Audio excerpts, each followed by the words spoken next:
When I get into conversations about religion, many people believe that I'm an atheist.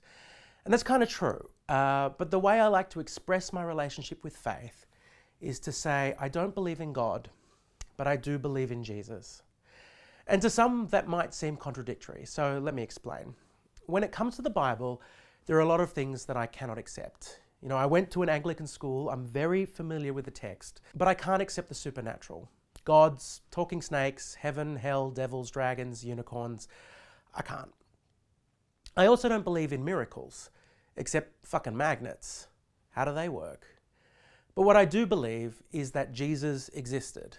There's enough evidence beyond the Bible that, yeah, there was a man who lived a bit over 2,000 years ago, and he said that we should be kind to one another, that we should treat one another with respect, we should wash the feet of those who society casts out, open our hearts and our homes to strangers in need, that we should not accumulate wealth while others go hungry, and above all, we should love one another. And for saying that, the religious leaders of that time persecuted him, tortured him, and killed him. And the lessons that he taught, that we should be kind, I dig it, 100%. And so on that level, yeah, I guess I'm a Christian. You know, I'm a skeptic. I don't believe in the supernatural, but I do believe that we should do our best to be kind.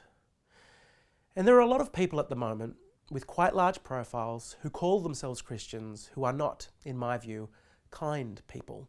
They and people like them, in my opinion, use their beliefs and the words of their faith to attack and vilify those who lead different lives to them and have different beliefs to them.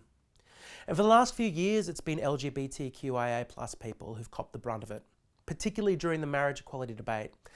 But now the focus has shifted a bit to queer families and transgender kids. Now, I don't want to get into the weeds on the various things these people have been saying and publishing. There's a lot that's already been written on that topic. You all can find it, and I'm going to make some more specific videos soon. But what I want to say is that the scriptures are there, and people interpret them in many ways and practice Christian faiths in many ways.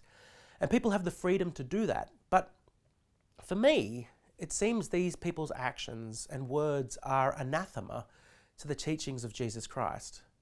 And it's weird that you could read about this man and what he taught and how he was persecuted and not realize that you have far more in common with the Pharisees than you do with him.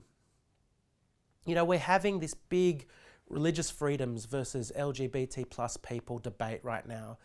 And there's an important distinction I want to make between the two camps. Being queer is not a choice. You can't help it. If you're trans, you're trans. If you're gay, you're gay.